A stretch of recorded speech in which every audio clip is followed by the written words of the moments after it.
आदरणीय अध्यक्ष महोदय, मैं आपका और सदन के सभी माननीय सदस्यों का हृदय से आभार व्यक्त करता हूं कि हमने इस महत्वपूर्ण अवसर पर एक सामूहिक चर्चा का रास्ता चुना है। जिस मंत्र ने, जिस जयघोष ने देश की आजादी के आंदोलन को ऊर्जा दी थी, प्रेरणा दी थी, त्याग और तपस्या का मार्ग दिखाया था, उस वंदे मातरम का पुण्य स्मरण करना इस सदन में हम सबका ये बहुत बड़ा सौभाग्य है और हमारे लिए गर्व की बात है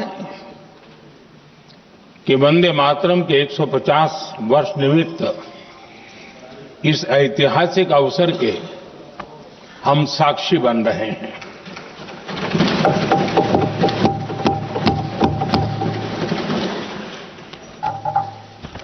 एक ऐसा कालखंड जो हमारे सामने इतिहास की अनगिनत घटनाओं को अपने सामने लेकर के आता है। ये चर्चा सदन की प्रतिबद्धता को तो प्रकट करेगी, लेकिन आने वाली पीढ़ियों के लिए भी, दर पीढ़ी के लिए भी ये शिक्षा का कारण बन सकती है अगर हम सब मिलकर के इसका सदुपयोग करें तो।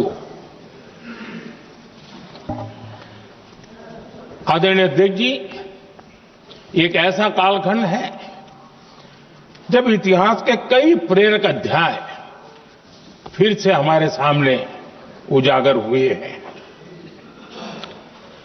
अभी अभी हमने हमारे संविधान के 75 वर्ष गौरवपूर्वक मनाए हैं। आज देश सरदार वल्लभ भाई पटेल की और भगवान बिरसा मुंडा की 150वीं जयंती भी मना रहा है और अभी अभी हमने गुरु तेग बहादुर के 350वां बलिदान दिवस भी मनाया और आज हम वंदे मातरम की 150 वर्ष निमित्त सदन की एक सामूहिक ऊर्जा को, उसकी अनुभूति करने का प्रयास कर रहे हैं। वंदे मातरम 150 वर्ष की यात्रा अनेक पड़ावों से गुजरी है, लेकिन आदरणीय अध्यक्ष जी, वंदे मातरम का जब 50 वर्ष हुए तब देश गुलामी में जीने के लिए मजबूर था और वंदे मातरम के 100 साल हुए तब देश आपातकाल की जंजीरों में जकड़ा हुआ था।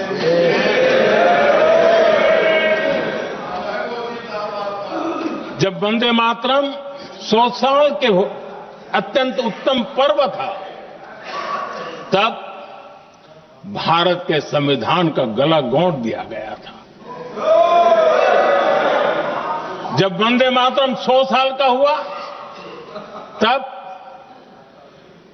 देशभक्ति के लिए जीने मरने वाले लोगों को जेल के सलाखों के पीछे बंद कर दिया गया था।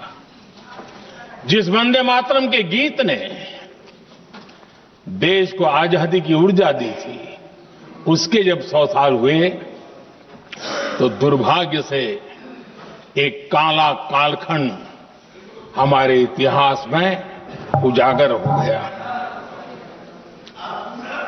हम लोकतंत्र के गिरोह में थे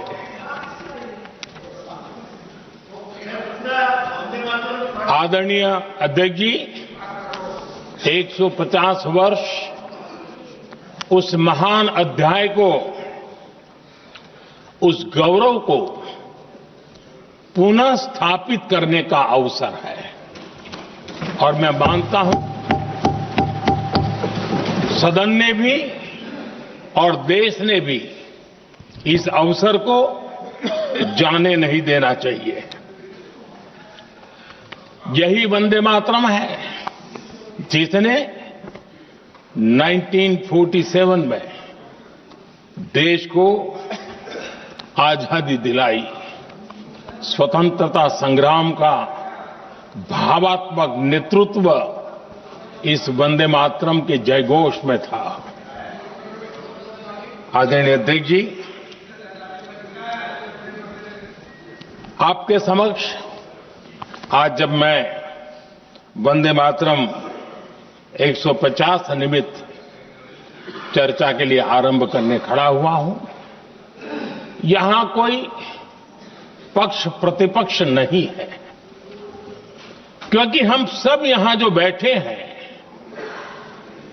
एक्चुअली हमारे लिए रण स्वीकार करने का अवसर है कि जिस वंदे मातरम के कारण लक्षावधि लोग आजादी का आंदोलन चला रहे थे और उसी का परिणाम है कि आज हम सब यहां बैठे और इसलिए हम सभी सांसदों के लिए, हम सभी जनप्रतिनिधियों के लिए वंदे मातरम के रण स्वीकार करने का ये पावन पर्व है।